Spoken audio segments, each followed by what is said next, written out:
শুভ সকাল বন্ধুরা, আশা করি তোমরা সকলে খুব ভালো আছো আর আমরাও খুব ভালো আছি। তো দেখো, সকাল সকাল চা নিয়ে বসে পড়েছি। চায়ের ভেতরে বিস্কুটটা ডুবিয়ে ডুবিয়ে আমি খাচ্ছি। তোমরা কে কে এরকমভাবে চা খাও আমাকে বলো তো। আমার তো এরকমভাবে চা খেতে ভালো লাগে, আর আমার কিন্তু চায়ে কোনো মিষ্টি নেই, আর বিস্কিটটাও ছিল সুগার ফ্রি বিস্কিট। তো দেখো, চাটা খেয়ে আমি একটু রান্নাঘরে চলে এলাম রান্না করার জন্য। তো একটি কড়াই বসিয়ে দিয়েছি, এবার এর ভেতরে আমি একটু পরিমাণ মতো তেল দিয়ে দেব। এখানে কিছু কাঁকরোল কেটে রেখেছি, তার ভেতরে নুন হলুদ মাখিয়ে নিয়েছি। এবার কাঁকরোলগুলোকে আমি একটু ভেজে নেব। তো এখানে কাঁকরোলগুলো খুব কচি, এইখানে এই কাঁকরোলগুলো আমি এই প্রথম পেয়েছি, এই বাংলাদেশি দোকান থেকে এনেছি। তো কাঁকরোলগুলো খুব ভালো ছিল। আর তোমরা কে কে কাঁকরোল ভাজা পছন্দ করো আমাকে জানিও। আর এখানে দেখো, এই কাঁকরোলগুলোকে আমি একটু মোটা মোটা করে কেটেছি, আর এই কাঁকরোলগুলো আমি একটু কম ভাজা, মানে খুব কড়কড়ে ভাজা এটা আমি পছন্দ করি না। কাঁকরোল ভাজাটা একটু অল্প হবে, আর এই ভেতরটা একটু শাঁস শাঁস মতো থাকবে, ওটা আমার খেতে ভালো লাগে।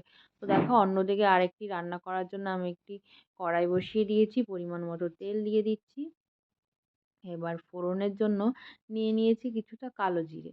তো ফোড়নে কালো জিরে দিয়ে দেবো। আর এই যে রান্নাটা হবে, এটা একদম নতুন ধরনের রান্না। আমিও ফোন থেকে দেখেই রান্নাটা শিখেছি। আমি আগে কোনোদিনও খাইওনি, রান্নাও করিনি। এই প্রথমই আজকে রান্নাটা করছি।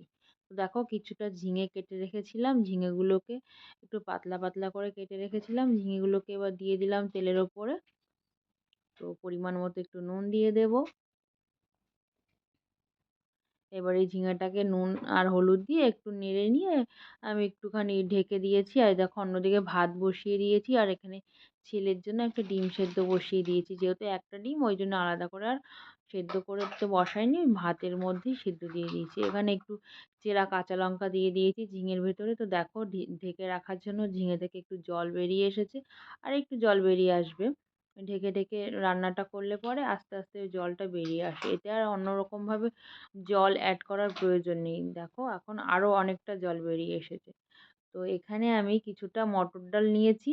এই মটর ডালগুলোকে আমি কালকে রাতে ভিজিয়ে রেখেছিলাম।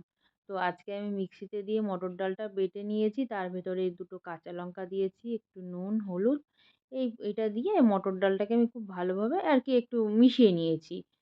এবার এই মটর ডালগুলোকে ওই বড়ির আকারে ছোট্ট ছোট্ট করে এই ঝিঙের ওপরে দিয়ে দেবো। তো এই রান্নাটার নাম কি বলো তো? আমি তো তখন দেখেছিলাম ফোন থেকে, এটার নাম হচ্ছে ঝিঙের জল বড়া।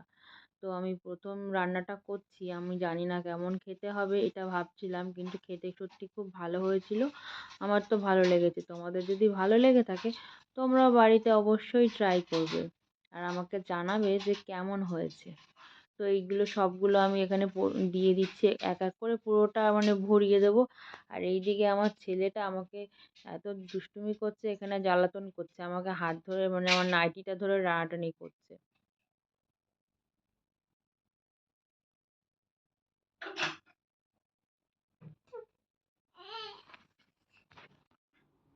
দেখো, সমস্ত বড়ির মতো করে দেওয়া হয়ে গেছে ডালটাকে। এবার আমি এটাকে ঢেকে দেবো, আর এটাকে একদম গ্যাসটা সিমে রেখে ঢেকে ঢেকে একটু করে নিতে হবে। দেখবে এগুলো জমে যাবে। তো আমার এই ভিডিওটা কেমন লেগেছে তোমরা অবশ্যই জানিও।